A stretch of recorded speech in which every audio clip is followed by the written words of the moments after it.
கர்த்தருடைய பரிசுத்த நாமம் மகிமைப்படுவதாக. இன்றைய வேத வசனம் யோபு 31:1 என் கண்களோடே உடன்படிக்கை பண்ணின நான் ஒரு கன்னிகையின் மேல் நினைப்பாயிருப்பது எப்படி? ஒரு குரு அவருடைய சீஷர்களோடு அவர் நடந்து சென்று கொண்டிருந்தார். அவர் வயதானவர்.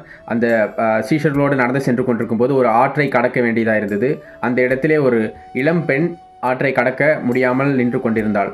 உடனே நான் உன்னை தோளின் மேல் தூக்கி கொண்டு அந்த சைடு அடுத்த பக்கம் நான் கடந்து செல்கிறேன் என்று சொல்லி அந்த குருவானவர் அந்த இளம்பெண்ணிடம் சொன்னார்.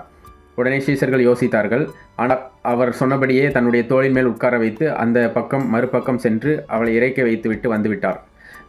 கொஞ்ச தூரம் சென்று கொண்டிருந்தார்கள். சிறிது நேரம் கழித்து ஒரு சீஷன் இன்னொரு சீஷன் இடத்திலே பார்த்து சொல்கிறான், நம்முடைய குருவானவர் அந்த இளம்பெண்ணை தோளின் மேல் தூக்கி சென்று விட்டார், அது எப்படி சரியாகும் என்று சொல்லி கொண்டிருந்தார். அப்போது அதை கேட்ட அந்த குரு திரும்பி சொன்னார், நான் அந்த பெண்ணை அந்த கரையிலேயே இறக்கி வைத்து விட்டு வந்துவிட்டேன், நீ இன்னும் சுமந்து கொண்டிருக்கிறார் உன் மனதிலே அப்படின்னு சொல்லி அந்த குரு சொன்னார். இதிலிருந்து நாம் என்ன தெரிந்து கொள்கிறோம் என்றால், நம்முடைய கண்களை நாம் பரிசுத்தமாய் பார்த்து கொள்ள வேண்டும் என்று சொல்லி தான் வேதத்தில் சொல்லப்பட்டிருக்கிறது.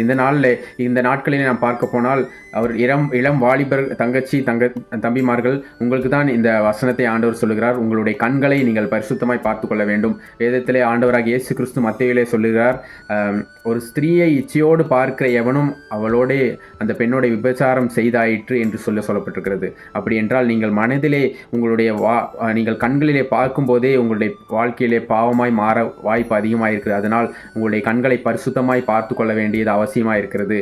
ஆண்டவராகிய தேவன் நம்முடைய கண்களை குறித்து ரொம்ப அதிகமாக எச்சரித்திருக்கிறார். உங்களுடைய கண்கள் இருள் அடைந்து விட்டால் உங்களுடைய சரீரம் முழுவதும் இருளாக இருக்கும் அது அப்படின்னு சொல்லப்பட்டிருக்கிறது. உங்களுடைய கண்கள் அது இடரல் உண்டாக்கினால் அதை பிடுங்கி எரிந்து போடுங்கள் என்று சொல்லப்பட்டிருக்கு. அப்படிப்பட்ட மோசமான பாவங்களை நம்முடைய வாழ்க்கையை கொண்டு வருவதற்கு நம்முடைய கண்கள் தான் காரணமாக இருக்குது.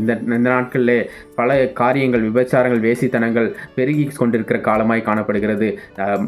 திருமண மாணவர்கள் கூட தங்களுடைய மனைவியை நேசிக்க வேண்டும், தங்களுடைய மனைவியை தவிர மற்ற எந்த பெண்ணின் மேலும் நினைப்பாய் இருப்பது எப்படி என்று சொல்லி யோபு சொன்னது போல, என் கண்களோட உடன்படிக்கை பண்ணின நான் ஒரு கன்னிகையின் மேல் நினைப்பாயிருப்பது எப்படி என்றால், அந்த அளவுக்கு பரிசுத்தமாக இருந்ததினால் தான் அவருடைய வாழ்க்கையிலே இரட்டிப்பான நன்மையை அவர் பெற்றுக்கொண்டார்.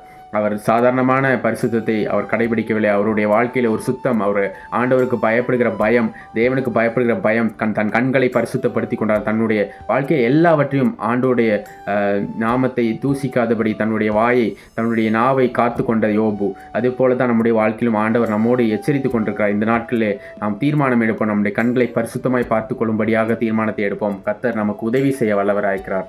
God bless you.